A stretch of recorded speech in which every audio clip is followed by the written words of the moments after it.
নমস্কাৰ জব আৰু career TV অন্য এটি ইনফৰ্মেটিভ ভিডিঅ'লৈ আপোনালোকক স্বাগতম জনাইছোঁ।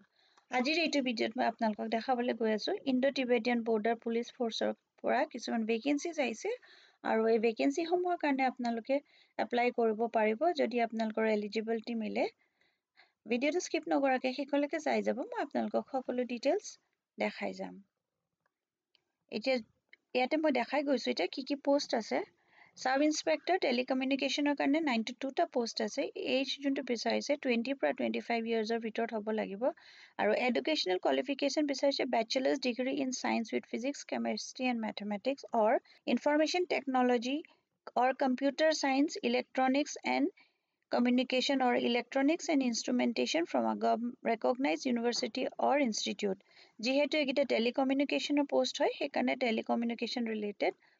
ডিসিপ্লিনত আপোনালোকৰ কোৱালিফিকেশ্যনটো বিচাৰিছে। নলেজ ইন কম্পিউটাৰ এপ্লিকেশ্যন হ'লেও যদি আপোনালোকে BCA কৰি থৈছে তেন্তে আপোনালোকে এপ্লাই কৰিব পাৰিব।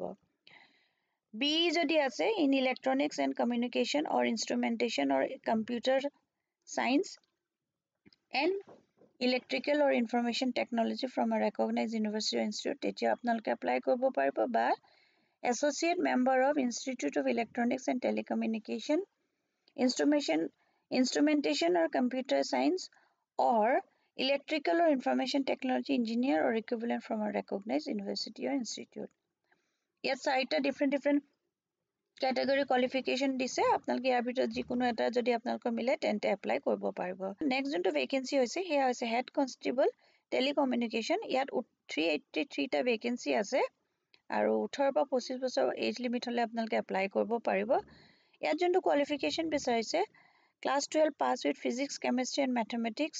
Aggregate 45 marks in physics, chemistry and mathematics হ'ব লাগিব from a recognized board or university বা 10 pass from a recognized board with 2 years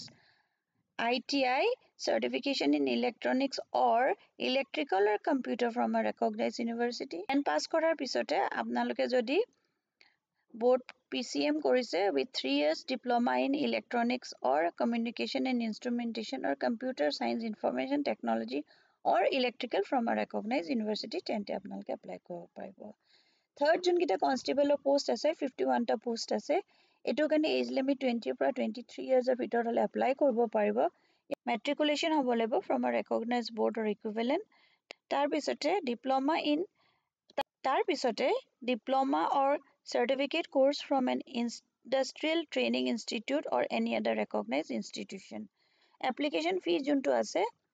সেইটো 200 টকা দিব লাগিব সাব ইন্সপেক্টৰৰ কাৰণে আৰু কনষ্টেবলৰ কাৰণে হ'ব 100 টকা আৰু বাকি ST SC ফিমেল এক্স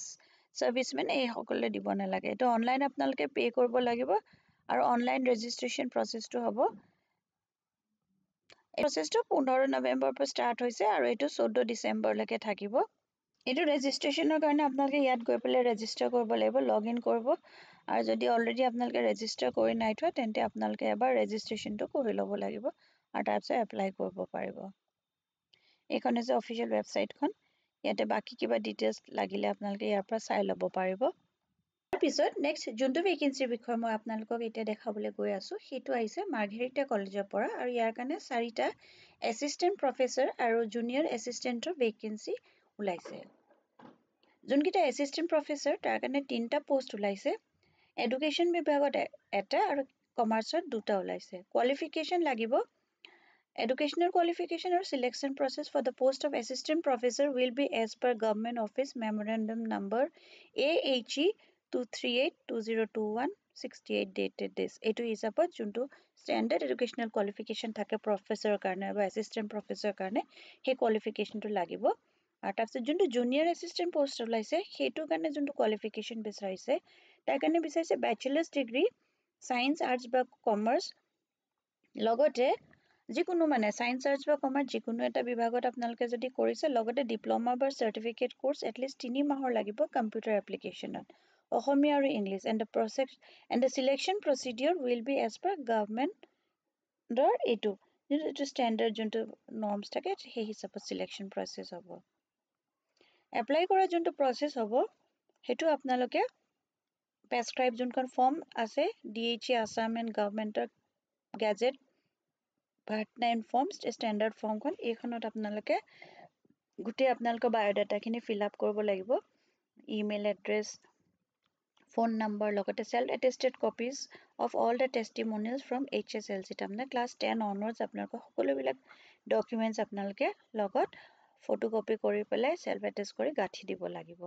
আৰু আপোনালোকে এইটো পঠাব লাগিব principal and secretary Margherita college PO Margherita district Tinsukia Assam 786181 এপ্লিকেশ্যনখনৰ লগত আপোনালোকে এখন 1500 টকা যদি এছিষ্টেণ্ট প্ৰফেচৰ হয় তেন্তে 1500 টকা আৰু 500 টকা ফৰ জুনিয়ৰ এছিষ্টেণ্টৰ ডিমাণ্ড ড্ৰাফ্ট এখন দিব লাগিব আৰু নহ'লে বা আপোনালোকে NEFT RTGS কৰি পেলাই এইটো যোনটো নম্বৰ দিছে PNB Dirak branch Margherita account number এইটোত আপোনালোকে RTGS কৰি পেলাই তাৰ এখন যোনখন পেমেণ্ট ৰিচিপ্ট থাকিব সেইখনো আপোনালোকে লগত গাঁঠি দিব পাৰে 7 ডিচেম্বৰ লাষ্ট ডেট হয় পোষ্টৰ কাৰণে এপ্লাই কৰাৰ আৰু আপোনালোক যদি ইন্টাৰেষ্টেড আৰু এলিজিবল হয় তেন্তে পোষ্টৰ কাৰণে এপ্লাই কৰিব পাৰিব আৰু এইখন হৈছে অফিচিয়েল নটিফিকেশ্যনখন এইখন আপোনালোকে এবাৰ ৰেফাৰেন্সৰ কাৰণে মই আপোনালোকক দেখাই দিছোঁ আপোনালোকে এখন এবাৰ পঢ়ি চাই ল'ব এপ্লাই কৰাৰ আগতে আৰু এই হিচাপে যদি আপোনালোকৰ এলিজিবিলিটি মিলে তেন্তে পোষ্টৰ কাৰণে এপ্লাই কৰি দিব পাৰিব ইয়াৰ পিছত নেক্সট মই আৰু এটা ভেকেন্সিৰ বিষয়ে আপোনালোকক দেখাবলৈ গৈ আছোঁ আৰু সেই ভেকেন্সিটো হৈছে ডিব্ৰুগড় ইউনিভাৰ্চিটিৰ পৰা আৰু এইটো কৈছে advertisement for the post of groundmen on contractual basis for Dibrugarh university sports board